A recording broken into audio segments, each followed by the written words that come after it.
Bem-vindos ao Pode Sim, eu sou o Carlos Luiz. Oi, eu sou a Vitória. Hoje nós vamos iniciar uma série sobre um tema maravilhoso, sobre o cristianismo primitivo, o início do cristianismo no mundo. E, em particular, vamos estudar uma das obras psicográficas mais importantes da história do espiritismo, pelo menos no Brasil e acredito que no mundo, que se chama A Grande Espera.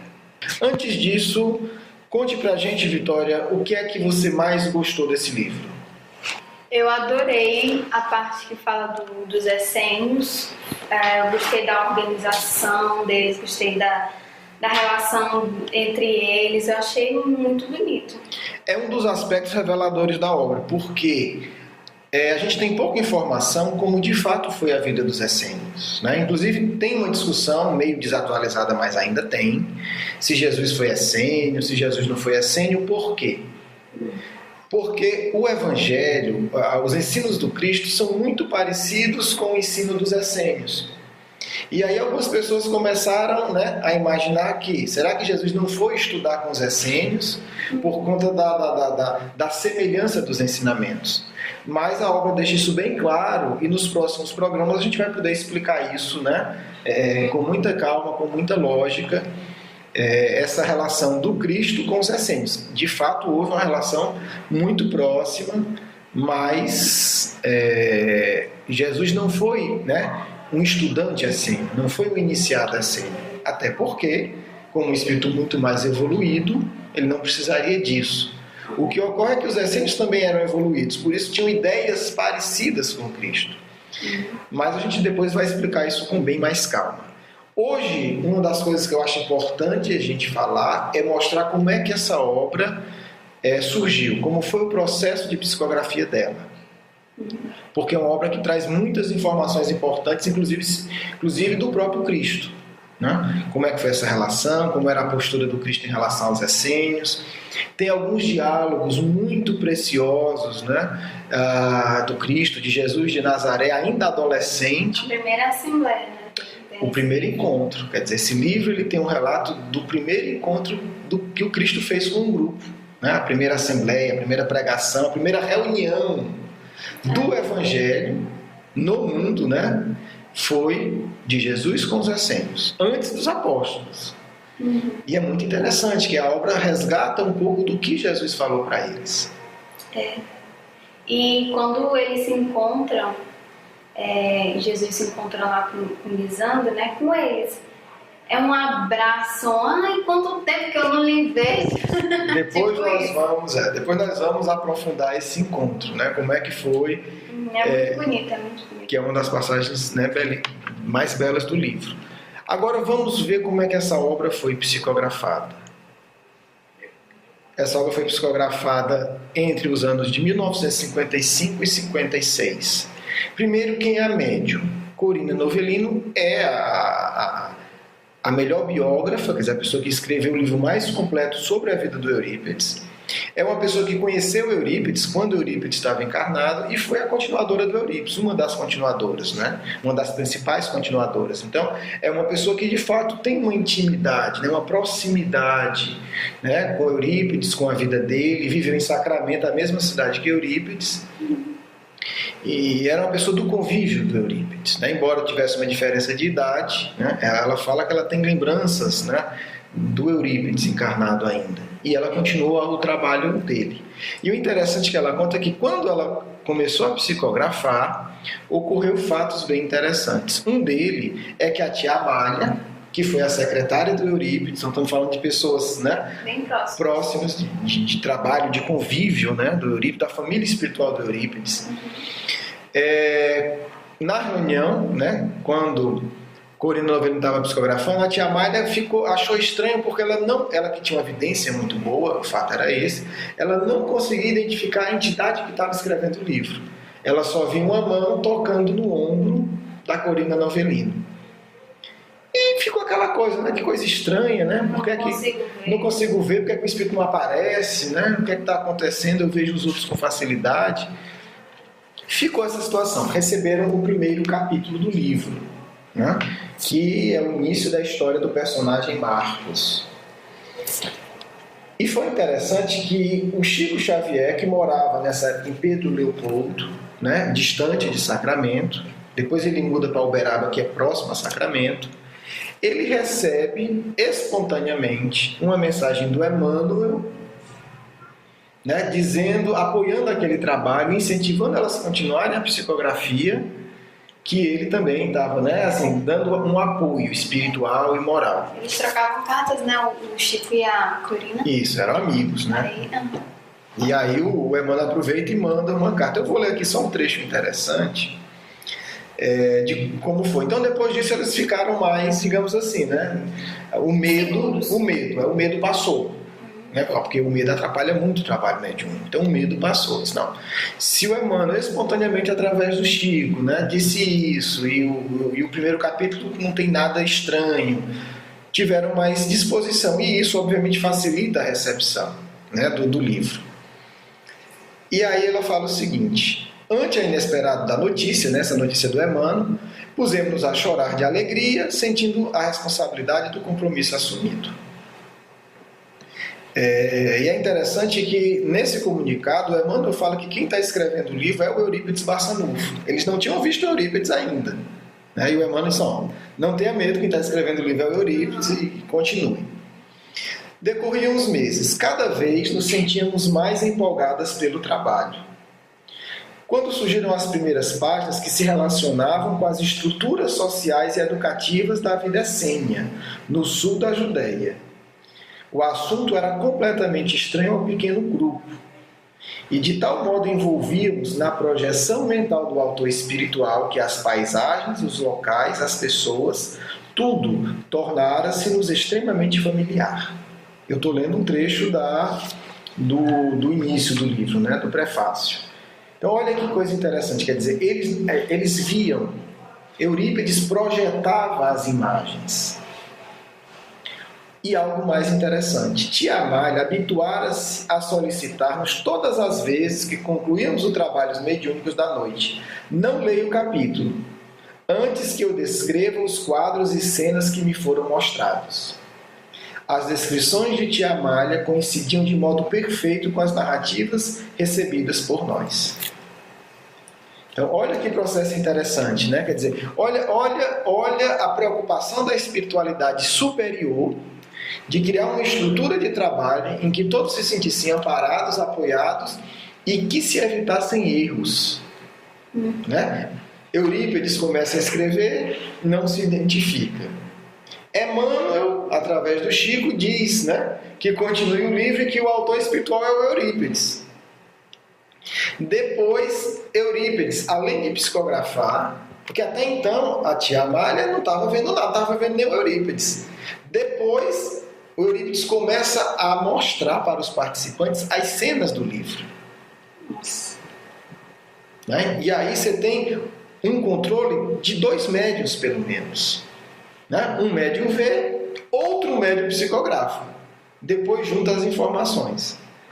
Obviamente não é um trabalho para qualquer grupo mediúnico, tem que ser pessoas com afinidade, né? com mediunidade e com a ética de vida, que as duas não precisa dizer que tiveram de sobra. E o vínculo com tudo, né? E aí a gente já pode pensar que possivelmente, provavelmente elas tiveram, né? Quem sabe foram algum personagem do livro, tiveram envolvida na história. Isso é uma ideia minha, mas tem uma ideia também do Chico Xavier que é interessante. Francisco Cândido Xavier, após a leitura da primeira parte do livro, afirma-nos que Eurípides aparece nessas páginas como um de seus personagens. E aí é uma informação muito interessante para a gente, né? Porque depois a gente vai sabendo que os personagens principais dessa história são figuras de destaque no movimento espírita. Muito curioso isso, né? Quer dizer, eles estiveram encarnados junto com o Cristo. E agora, no século passado, no século XIX, no século XX, no início do Espiritismo no Brasil, eles voltam e reencarnam. Vamos revelar logo quem são, quem é quem. Tem 3 personagens no livro, né? Tem Lisandro, que é o nosso querido Bezerra de Menezes, que é o chefe espiritual da seita dos essênios. Temos o Marcos, que é o Eurípides. E por isso o nome Grupo Marcos, né, uma homenagem a essa encarnação de Eurípides. E temos o Josafá, que é Caibar Schutel. E aí nós vamos esses 3 personagens. Provavelmente tem muitos outros que reencarnaram, mas que a gente pode afirmar com certeza são eles, né? Foi uma informação que o Chico Xavier deu, outras pessoas confirmaram e os nossos amigos espirituais, né, também confirmaram isso já.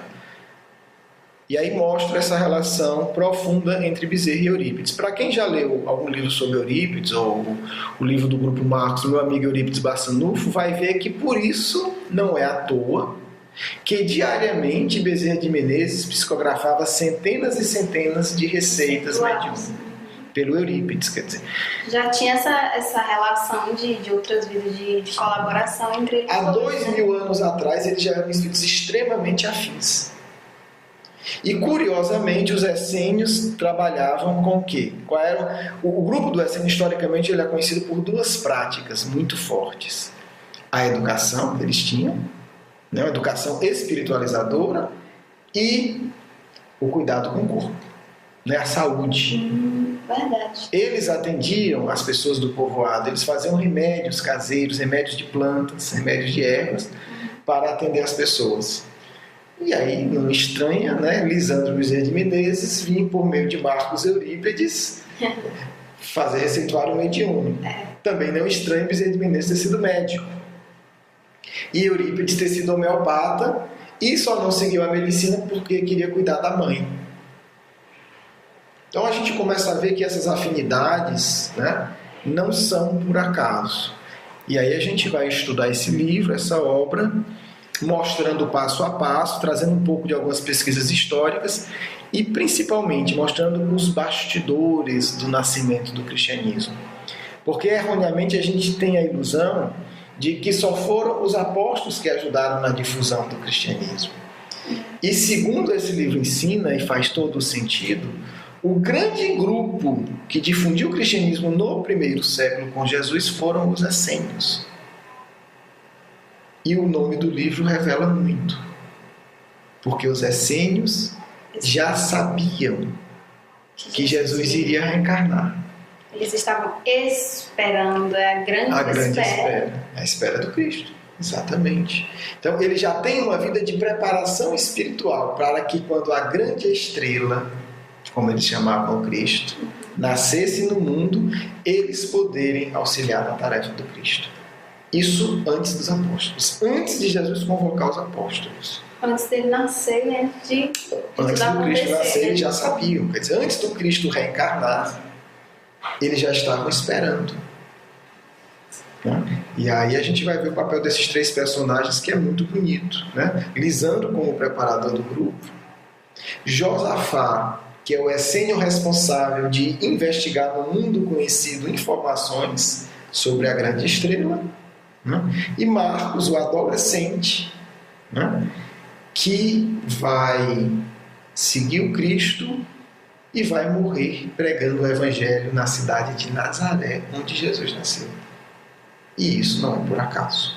Mas esses aspectos a gente vai explorar cada vez mais no livro, e aí a gente vai entender melhor, inclusive, a vida de Eurípides, que foi dedicada a quê? À saúde e à educação. Né? Eurípides vem agora fundar o primeiro colégio espírita do mundo, em Sacramento, o Colégio Allan Kardec. Então vai ser um livro que a gente vai poder conversar detalhadamente sobre essas relações, né? E a gente vê que o trabalho da espiritualidade não é de improviso. O espírito escolhido para fundar o primeiro colégio espírita do mundo foi um essênio que se preparou para a vinda do Cristo, né, que há 2000 anos já sabia o que significava uma educação espiritualizadora e que morreu pregando o Evangelho na cidade que o Cristo nasceu. Na cidade de vida do Cristo. Não nasceu, há pesquisas históricas, tem alguma polêmica ainda, mas a cidade em que o Cristo viveu, né, possivelmente nasceu, mas não é o mais importante, e a cidade do Cristo, né? Não por acaso ele se chama Jesus de Nazaré, quer dizer, o Jesus que nasceu em Nazaré, como era comum, né? Quando a gente fala Paulo de Tarso, é o Paulo que nasceu na cidade de Tarso. Quando a gente fala Jesus, estamos falando, né, de Nazaré, da cidade em que ele nasceu e viveu. Bem, esse é o nosso convite, né, para que nos próximos episódios a gente possa conhecer esse livro maravilhoso. Quem não leu e puder, leia. É um livro publicado pelo Instituto de Difusão Espírita e que vale muito a pena. Talvez seja um dos livros que tenha mais informações que eu conheço, na verdade, o único, para ser sincero, falando de livro, não de mensagem, que traz informações sobre os essênios e sobre o Cristo. E não só como um livro que traz informações, mas também traz muito aprendizado para a nossa própria vida. Ele, Nossa Senhora, ele é muito legal, muito educativo, renova a sua fé, renova as suas esperanças e faz a gente ter tanto interesse, sabe, que a gente começa a pensar de uma forma completamente diferente, conhecer mais. É muito bom mesmo. E quem gostou do Eurípides, né, quem já leu o Eurípides, vai ver que há 2000 anos ele já era, né, um espírito, uma pessoa fascinante em termos de compreensão da vida. Me despeço, desejo para vocês uma ótima semana. Agora a gente vai ler o Evangelho. Capítulo 16, não se pode servir a Deus e a Mamon. Desigualdade das riquezas. A desigualdade das riquezas é um dos problemas que inutilmente se procurará resolver, desde que se considere apenas a vida atual. A primeira questão que se apresenta é esta: por que não são igualmente ricos todos os homens? Não são por uma razão muito simples: por não serem igualmente inteligentes, ativos e laboriosos para adquirir, nem sóbrios e previdentes para conservar. É, aliás, ponto matematicamente demonstrado que a riqueza, repartida com igualdade, a cada um daria uma parcela mínima e suficiente, que, supondo efetuada essa repartição, o equilíbrio em pouco tempo estaria desfeito pela diversidade dos caráteres e das aptidões, que, supondo-a possível e durável, tendo cada um somente com o que viver, o resultado seria o aniquilamento de todos os grandes trabalhos que concorrem para o progresso e para o bem-estar da humanidade. Que, admitido desse a ela cada um necessário, já não haveria o aguilhão que impele os homens às descobertas e aos empreendimentos úteis. Se Deus a concentra em certos pontos, é para que daí se expanda em quantidade suficiente de acordo com as necessidades. Pai amado, ajuda-nos na caminhada da vida, dai-nos força, coragem, para que possamos seguir sempre no caminho certo, que possamos seguir a Tua vontade. Amém. Queridos amigos, que a mensagem do Cristo seja vida em vossos corações. Os essênios, de lembrança tão cara a todos nós, são um grupamento de espíritos que optaram na primeira hora a se tornarem verdadeiramente cristãos.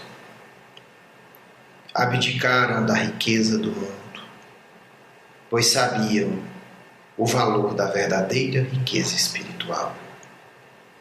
Esqueceram cargos e posições, herança e status social, para terem uma vida simples e tranquila, porque sabiam desde já que apenas um coração em paz é capaz de servir aos propósitos do mais alto.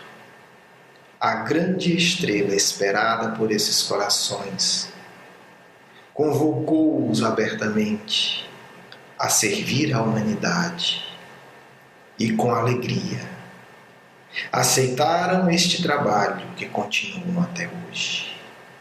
Aos espíritas que sabem da imortalidade, essa informação é de fácil aceitação. Continuamos a tarefa. laboramos no bem. E imensa é a alegria em saber que a cada século o nosso coração se aproxima do coração do Mestre Supremo da humanidade. Jovens espíritas, entendei com a mensagem deste livro. É preciso começar cedo no trabalho do bem, pois, não por acaso, o Cristo opta por encontrar com o adolescente Marcos para marcar a história do mundo, para que os jovens e os adolescentes não se sintam abandonados do convite divino. E é esse adolescente que tão fielmente seguiu o Cristo no mundo e em todas as encarnações seguintes, que dirige o nosso grupo de sua esfera de ação. Sejamos nós corajosos o suficientes para permitir que seu exemplo mova todas as barreiras que nos distanciam da grande estrela. Pois esse encontro de Marcos com Jesus é também o convite do vosso encontro, adolescente e jovem amigo, com o Consolador que age em nome do Mestre. Estamos empolgados com as reflexões que iremos fazer sobre esse livro. E desde já, para aqueles que lerem com carinho e atenção esta obra maravilhosa de Eurípides Barçanufo, nos colocamos à disposição para falar de nossas experiências como é sendo, porque é desejo do Mestre que a verdade e o amor sejam propagados, para que se finde, de uma vez por todas, a miséria moral e espiritual deste mundo, que há tantos milênios é beneficiado com o esforço incansável deste grupo de espíritos que na época do Cristo chamou-se Essênio. Muita paz.